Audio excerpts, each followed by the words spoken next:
أعوذ بالله من الشيطان الرجيم. Di sini disebutkan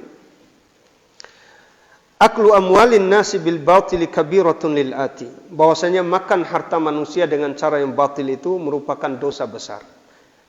Di antara dalilnya di sini disebutkan inna rijalan yatakhawwaduna fi malillahi bighairi haqqin falahumun naru yaumal qiyamah.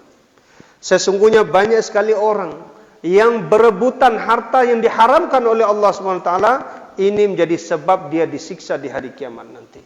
Ini sekali lagi kita ingatkan untuk anak pribadi dan kita semuanya. Hati-hati kita dengan hak adami, hak kaum muslimin, hak orang lain yang kita ambil secara paksa, hak orang lain yang kita ambil dengan menipu, ya, dengan cara-cara yang diharamkan oleh Allah SWT. Semuanya ini pasti dia akan diadili oleh Allah di hari kiamat. Semuanya.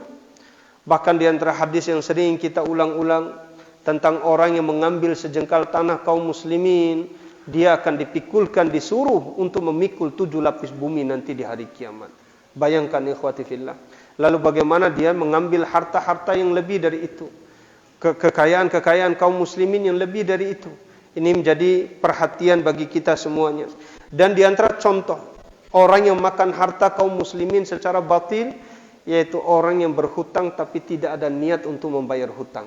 Ayo, ini harus kita memiliki sifat waspada dari perkara ini, Pak. Karena banyak orang dia sengaja berhutang, tapi dalam hatinya tidak ada niat untuk membayar hutang. Ini waliyadzubillah. Nanti di hari kiamat disebutkan oleh Nabi kita Muhammad SAW di dalam hadis, orang yang berhutang, dia berhutang tapi tidak ada niat untuk mengembalikan hutang tersebut, maka dia akan berjumpa dengan Allah dalam keadaan dia sebagai pencuri. Dihukumi mencuri, Pak. Orang yang berhutang tapi nggak ada niat untuk membayar hutang.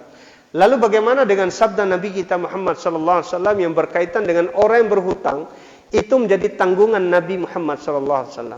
Maksudnya adalah orang yang ditanggung hutangnya, ada orang dia berhutang, kemudian dia meninggal dunia. Nah, orang ini hutangnya ditanggung oleh Rasulullah. Kapan hal itu terjadi? Ketika dia berhutang, dia ada niat untuk membayar hutang dan dia berusaha, bekerja agar bagaimana hutangnya tersebut lunas, tapi Allah SWT mengambil nyawanya, belum sempat bayar hutang. Nah, orang seperti ini yang menjadi tanggungan Rasulullah. Adapun orang yang bukan menjadi tanggungan Rasulullah, mereka yang berhutang tapi tidak ada niat untuk membayar hutang, termasuk dia memakan harta orang secara zalim. Banyak sekali bentuk-bentuk makan harta manusia secara zalim, yaitu dengan riba, ya, dengan mencuri, dengan mengurangi takaran dan timbangan dan yang lain sebagainya. Sebagaimana yang banyak sekali disebutkan di dalam Al-Quran kaitan dengan bentuk-bentuk memakan harta manusia secara batil. Ini dia di antara yang bisa kita kaji pada malam hari ini. InsyaAllah pekan depan mungkin kita bisa memulai beberapa poin yang berkaitan dengan masalah as-saum atau puasa di bulan Ramadan. Naam.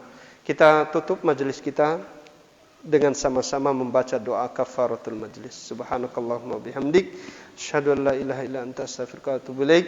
Assalamualaikum warahmatullahi wabarakatuh.